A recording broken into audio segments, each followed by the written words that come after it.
fundamentally wrong to shut our government down. And if you want to reform ICE, as the Democrats, we do want some ones, but that is not going to do that. And now why you're doing it, for me, it's always about country over party. And that's why I'll refuse to vote to shut the government down. And that was Pennsylvania Senator John Fetterman with me here yesterday, telling me it is fundamentally wrong to shut down government. Well, we are now in day 5 of a shutdown of the Department of Homeland Security. The White House rejecting the latest offer from Democrat lawmakers yesterday who proposed new constraints on federal immigration officers. DHS funding lapsed on Saturday, leaving much of the department working without pay, though ICE operations remains largely unaffected because of the money put in the big, beautiful bill toward ICE. Joining me now is Florida Congressman Moskowitz. Congressman, good to see you. Thank you so much for being here. Now, you voted against funding the Department of Homeland Security. Why? Well, good morning, Maria. Thanks for having me. I voted against it, quite frankly, because I think Kristi Noem needs to resign or be fired by the president. Under the president's own metrics, this is someone who's holding up 200 miles of border wall. She's deported less people than Barack Obama. She's sent out less federal aid to red states under FEMA. And quite frankly, under the president's own metrics, she's taken his approval rating on immigration from 59% in August to 39% in January. Americans voted to have people deported, criminals and gang members. They did not vote for people to be shot in the street by masked men.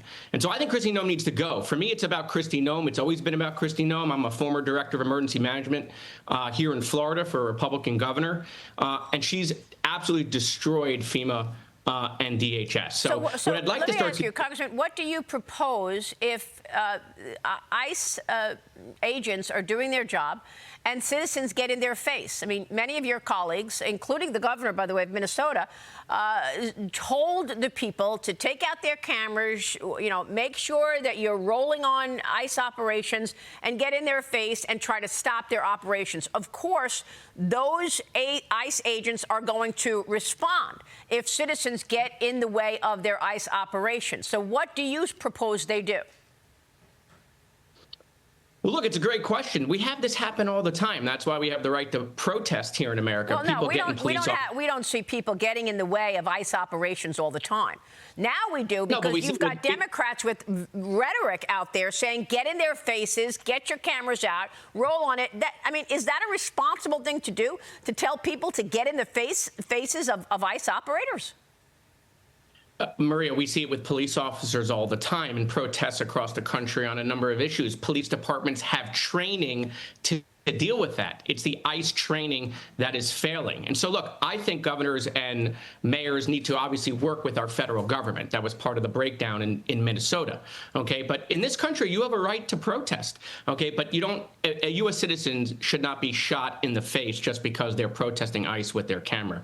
We deal with this every day in this country. Police departments deal with it. Okay, they know how to handle protests. This is on ICE, and the reason we now know this. If you've got a protester that is armed with a gun on his belt, and that person is getting in the way of an ICE operator, you're going to see a reaction.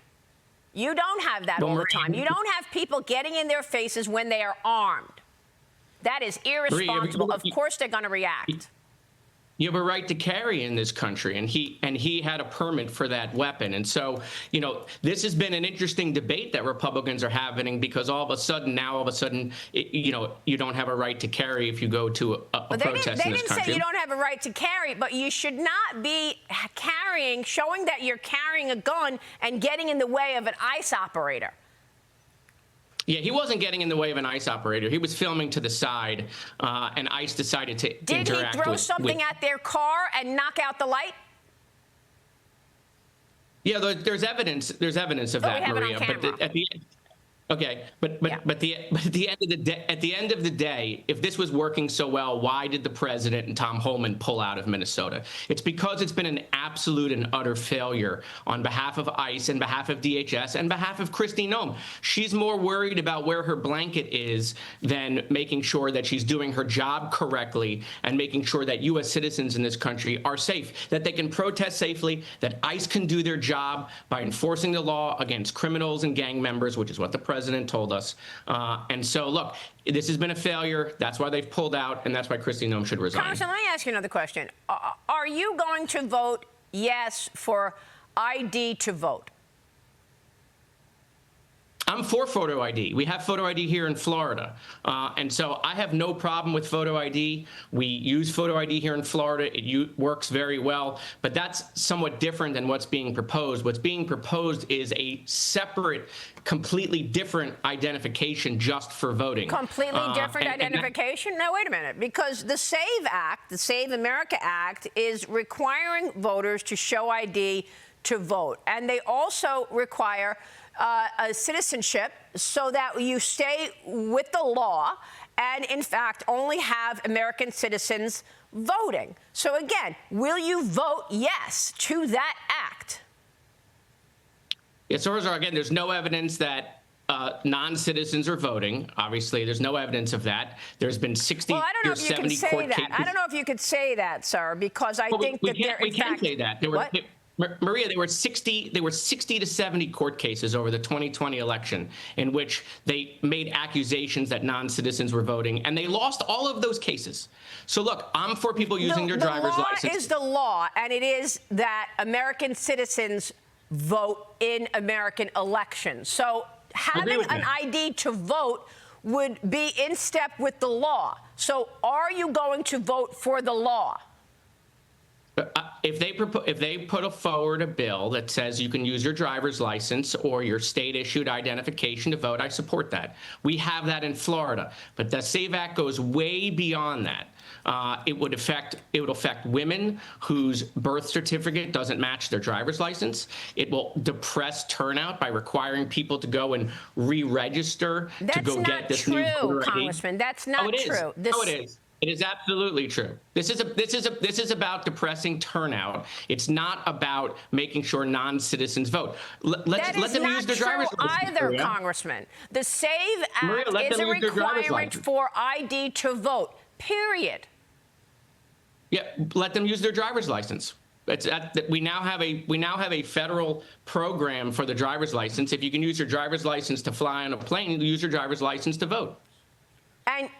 And your colleagues don't want it. Chuck Schumer said it's dead on arrival to have an ID to vote. That's what I'm saying. The driver's license is an adequate form of identification to vote. But your colleagues do not want any ID to vote. Why? Because it sounds like they would like illegals to vote. That's what it sounds like if you're against an act to require citizenship and an ID to vote. That's what I'm asking you.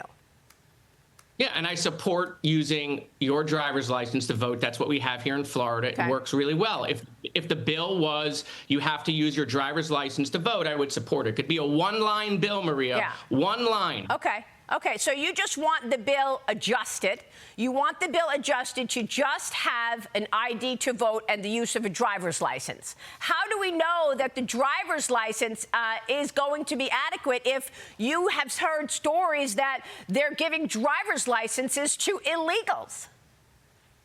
Again, there's no evidence that non-citizens are voting in our elections, Maria. There's none. Where is the evidence? Where's the court cases? There's none of that. We have seen many cases, in fact, that illegals have, in fact, tried to vote. You even have illegals driving big trucks, and they can't even read the signs because they're in English. Again, Maria, dozens and dozens and dozens of court cases over the 2020 election. All of them lost. So what you're saying is, if, in fact, the bill is adjusted to require an ID to vote, that's all, and you just want a clean bill that says, yes, you can have an ID to vote, you will vote for it.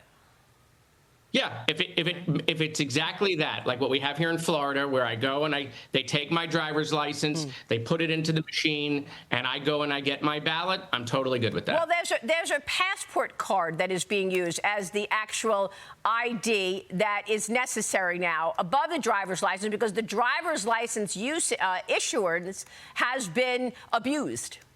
Now, I wanted to ask you about this Mamdani. There's a lot of people that don't have passports. What? There's a lot of people that don't have passports, especially in rural America, don't have passports. Okay. whether it's a passport or whether it's a driver's license, whatever the ID is used to prove that you're an American citizen is what the act is calling for. But I want to ask you about Zoran Mamdani's plans. He's now warning that he would like to propose a nearly 10% property tax if no tax is issued on the wealthiest in New York. Do you expect we're going to see an exodus out of New York into Florida? Yeah, that's already happening, right? And we've seen it out of Chicago. Ken Griffin moved his whole company here to Florida. We see it out of California. You know, Jeff Bezos, Mark Zuckerberg moved here. The Ellisons have purchased a lot of Palm Beach County. So we see this happening around the country. And yes, I think that if Mamdani's law were to go forward and he would increase taxes, I think a 9.5% increase, you'll see more people move here. By the way, that tax increase isn't just on the rich; it's on regular people making $122,000 median income.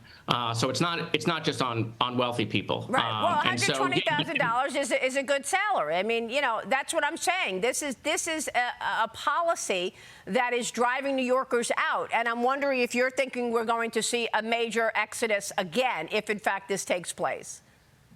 Yeah, no, I think the exodus is still going on. I think it'll continue. And again, these targeted wealth taxes that we see, right, from states, whether it's California, New York, the wealthy can just leave. Right, so these are not going to work. Congressman, did you want to add anything, Mike Lee? Because I see you're here. Well, I have look, Mike Lee with me. You know, there's 23 states that do automatic voter registration when you get a driver's license, and 20 out of the 23 are blue states. You don't need to be a citizen. You don't even need to be here legally to get a. To get a driver's license. Like, if you're not concerned with illegals voting, then why can't we prove citizenship, right? If you're saying it doesn't happen, then why can't we just write it in law?